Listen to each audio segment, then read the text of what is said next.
Why, hello there. It's me, Zap, and I'm bringing you some new gameplay. This is from the original Crysis, not the new one, not the Crysis 3 or Crysis 2. This is the old one from like '07 or something. And the big question out there is, can it run Crysis? And I'm here to say, guess what? It can run Crysis. And I wish I would have played this game whenever it first came out. I didn't. I didn't even know what the Crysis franchise was, actually, until Crysis 2 came out, because I wasn't an avid PC gamer whenever, Crysis came out. I was more of a console guy up until about the past, I guess, year and a half. And that's when I switched to PC. And I have loved it ever since. PC is a lot better in my mind, especially if you want to, enjoy all the nice, pretty things in life and stuff. Not to mention it's fun to build and see your baby come to life and benchmark it and test it out and do all that fun stuff. That's really where the fun part comes into with the PC world, is being an enthusiast and keeping up with all the new hardware and everything like that. So, enough about that. This video, I want to talk about the first Crysis, which like I said, I didn't get to play until now. It came with, because I pre-ordered Crysis 3. And I want to talk about the new GTX Titan, the new NVIDIA card that will be released. A lot of people that do the reviews have got in their samples. They haven't been able to release benchmarks or anything, but the specs are out, and so is the way the card looks with the reference PCB and stuff like that, and it looks a lot like the GTX 690. So, Crysis. This game is absolutely beautiful. To be a game as old as it is 6 years old, and it's, like I said, it's absolutely gorgeous. The guys at Crytek, they really know how to build their games along with their engines, and from Crysis 1 all the way through Crysis 3, from what I've seen on all three of them, the graphics just get better. I mean, way better. Crysis 3 is absolutely gorgeous. I've stated that in my video that I've done over the multiplayer, and it is absolutely beautiful. It's a beautiful game. So is this one. Crysis 2 was also a beautiful game, and really pushed the limits on PC hardware. Not as much as, say, something like Battlefield 3 did, but Crysis 3 definitely has. It definitely requires very high-end hardware to run it at its max settings. I think recommend for where they do like the ultra recommended or whatever it is actually a GTX 680 or a 7970, and like an i5 or an i7 with the AMD equivalent, which would be like an 8350 or an 8150. So, like I said, it takes a lot of hardware to run these games, and they were so fluid. From what I could see, Crysis 2 was fluid, and Crysis 1, from what I've played so far, is very fluid, along with Crysis 3. Crysis 3 is probably one of the most fluid games that I've ever played. It's almost silly how fluid it is, and how, once you get used to it and everything, like we're a Battlefield 3 player, and I'm getting used to how Crysis 3 is, because it is more like an arena shooter and not a tactical shooter, say like Battlefield 3 is, or PlanetSide 2. So getting used to it, but it is very fluid, and the jumps are like the way you move, the motion, the maneuverability. It's top par, like it is. It's top notch, and it is in this game too. It moves very fluid, and at the time, whenever this game was released, I'd say it was groundbreaking. Like I said, I have no knowledge of this game until now, so I'd say it was. I'd say it's very groundbreaking with the game style and how fluid it was. And I know I've said fluid like 1,000 times. Some improvements I've seen though from this game to the newest one is the new nanosuit mechanics are way better. It is like it looks better, it feels better.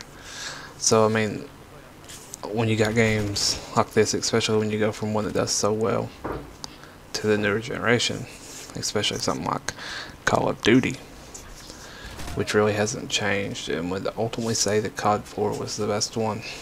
To me, it was. They had everything right in COD 4, and pretty much nothing wrong. But the newer games, you know, they kind of branched away from what COD 4 was, and they tried to add too much stuff. And honestly, I think it made a worse game. But the guys here at Crysis, or Crytek, I mean, they have definitely kept all the great features of the first Crysis, the original, and have definitely improved on the things that they needed improving on. So in my mind, they have made a AAA game with the new one, and this game right here is awesome too. So I'll tip my hat to them or whatever, for doing the innovation that they have. And it's really what the gaming world needs, is the innovations that they've thrown out, and to show that even though they're not a huge developer, say like Activision or Blizzard or something, that they can still see what they've made and then improve on it and make it even better than what it was, instead of actually ruining their franchise like a lot of other companies have with their games. So now we're going to branch off into the GTX 6 or the GTX Titan talk. Okay, so it's got 6 gig of frame buffer, and it's got the new GPU Boost 2.0, which is supposed to be really, really well. It actually boosts higher than what it says it's going to. And then the 6 gig frame buffer on a single GPU allows you to be able to do multi-monitor display at high resolutions. But it's not the only single GPU card to have a 6 gig frame buffer. The 7970 Toxic Edition by Sapphire had a 6 gig frame buffer on it, with an effective clock at like 6,000, I think. So this isn't like I'm not looking at notes or anything, I'm just trying to go off the top of my head. So, but the new one though, the Titan, it is based off of a GPU 110 core, or whatever they call it, the GK 110. And actually the other computer, the other thing that they have that's got the GK 110 is actually a supercomputer someplace here in America, and it's in it. So the GK 110 core is actually really high, really high in core, and the Titan is actually the fastest single GPU card right now. But the thing that kind of is holding it back though is the price tag, and I think that's really going to sway a lot of people from it, unless you know you just have to have the best of the best for a single GPU configuration. And the price tag is going to be around $1,000 from what I've read, from what I've researched, and that's quite a bit, especially considering that it is $600 higher than a 7970 gigahertz edition. It is the same price as the 690, which is faster, and it's $500 less than the Aries 2, which recrolls everything. I mean, just absolutely just dominates anything and everything on the market right now. But it does have a $1,500 price tag, and they only made 1,000 of them, so they're already sold out. So that's more of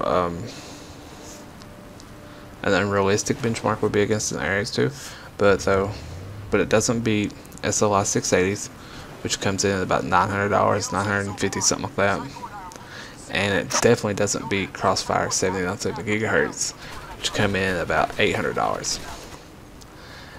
It does have lower noise than what a 7970 or 680 has, and it does draw less power than the 690 or the SLI or Crossfire of the 7970 and 680s.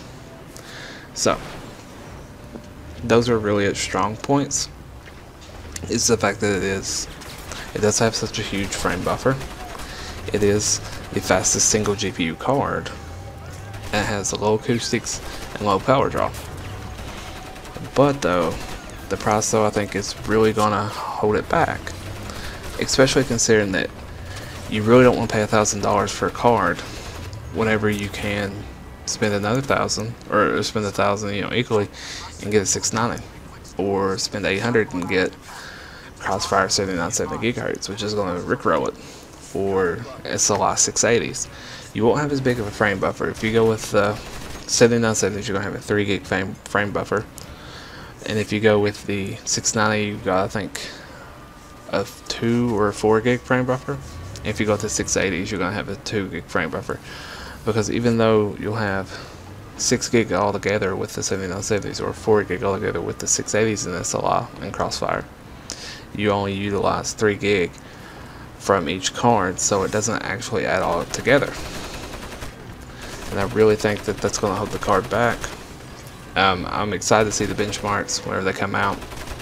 So thank you for watching this video and everything, and I hope you're excited to see Crysis 3 do well like I am, and hopefully that the guys at Crytek keep making great games. Peace out, thanks for watching, later.